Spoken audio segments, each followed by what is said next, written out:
Bonjour. Alors juste, je voudrais donner encore d'autres exemples sur ce principe connexion-déconnexion. Il est très important ce cours-là parce qu'il est très important. Et en réalité, ce principe-là qu'on apprend de Yaakov et Rachel, que Yaakov en fait, Rabbi Yosef, Yaakov, il a dit à Rachel, il s'est disputé avec Rachel. Avant de se disputer, il n'y avait pas d'enfant parce qu'elle était trop connectée avec lui. Elle était étouffée, elle pouvait pas, elle n'avait pas d'existence propre. Dès qu'ils se sont disputés, elle a réussi à avoir son existence propre. Elle a pu exister par elle-même et elle a pu créer.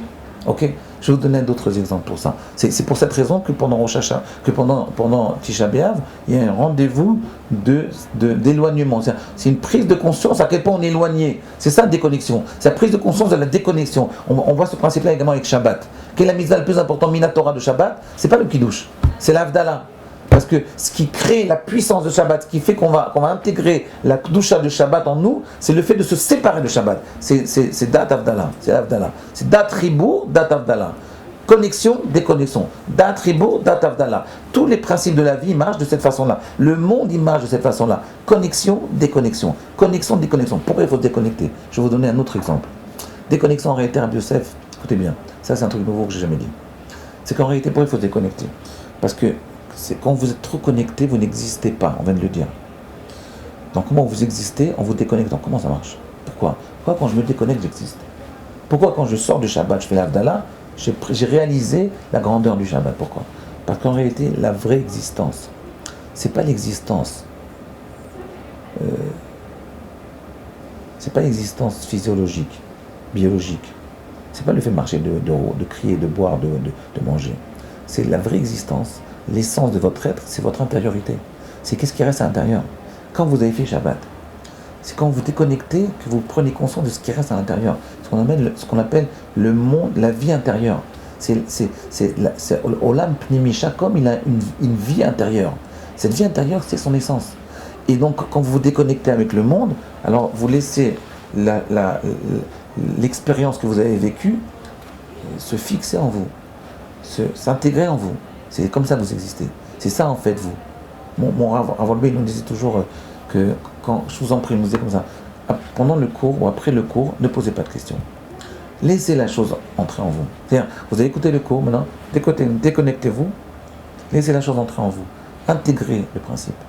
Ça se fait naturellement, sans être connecté, ça se fait. C'est justement parce qu'on s'est déconnecté du Rav, s'est déconnecté de son enseignement, que l'enseignement il peut s'intégrer en nous. Si on est toujours connecté à lui, alors il n'y a rien qui s'intègre en nous, il n'y a rien qui se fixe en nous. On passe tout le temps d'un événement à un autre événement, il n'y a rien qui se fixe. Donc on crée notre vie intérieure. Et à ce moment-là, on peut grandir. C'est le problème qu'il y a aujourd'hui. Le problème d'aujourd'hui, dans le monde aujourd'hui, moi je vois ça chez les jeunes, et chez tout le monde, même chez les gens âgés. Je vois, plein de gens viennent me parlent. Aujourd'hui, j'ai remarqué, les gens ils parlent de leurs problèmes beaucoup plus d'une façon libre qu'avant. Ils parlent de leurs problèmes. Les rois de notre génération, c'est les psychologues. Vous savez pourquoi? Parce que tout le monde parle de ses problèmes. Ils n'ont plus honte. On a l'impression qu'il n'y a plus de vie intérieure. Vous savez pourquoi? Je vais vous dire pourquoi. C'est parce que depuis 10-15 ans, le monde il a changé. On est dans un monde où on met tout sur la place publique. Vous voyez? Regardez par exemple les gens qui ont des comptes sur Facebook, ou sur Twitter, ou sur tous ces réseaux sociaux, ils montrent tout. Ils prennent une photo, ils sont obligés de le montrer à tout le monde. Ils prennent une photo n'importe où, et après ils la montrent à tout le monde. Regardez ma vie, regardez comment je vis, regardez comme je suis heureux, regardez comme je souffre. Ils sont obligés de montrer. Avant, il n'y avait pas ça. Donc les gens, ils avaient une vie extérieure, une vie à l'extérieur, et une vie à l'intérieur. Maintenant, même la vie à l'intérieur, on la montre à l'extérieur. Donc il n'y a plus de vie intérieure. Donc les gens, ils disent tout. Ils parlent tout le temps de leurs problèmes, d'eux-mêmes. Ils sont complètement focalisés sur eux-mêmes et leurs problèmes. Ou leur bonheur, même s'il existe. Mais à l'intérieur, il n'y a plus rien. Ils sont vides. Ils sont vidés. Parce qu'on montre tout. Vous savez comment Rav Wolbe nous donnait un conseil. Il nous donnait un conseil. Quand on lui demandait, mais c'est quoi? Quand on avait 18 ans, on ne savait pas ce que ça veut dire avoir une vie intérieure. Créer un monde intérieur. Qu'est-ce que ça veut dire? Il nous disait, je vais vous donner un exemple. C'est quoi avoir une vie intérieure? Je vais vous donner un conseil. Comment développer, faire grandir votre vie intérieure. Il nous disait, quand vous faites des fois des mitzvahs, quelque chose, un acte de chesed, essayez de ne pas raconter tout ce que vous faites. Essayez de faire des choses un peu en cachette. C'est-à-dire, vous faites un acte de chesed, essayez que personne ne le sache. C'est que entre vous et Akadosh Baruch Hu. Oui, ben ça aujourd'hui, il n'y a plus. La plupart des gens, ils vivent plus ça.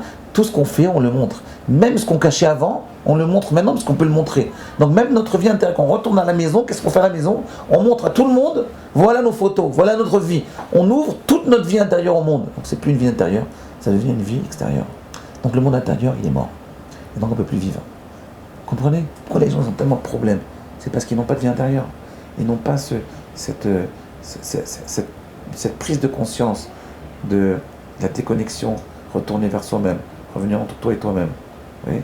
Ce truc-là, c'est ça l'essence de la vie. C'est ça qui reste à la fin. Si vous montrez tout, vous n'avez plus rien. Vous comprenez ce que je veux dire? Réfléchissez à ça, c'est très important. À demain.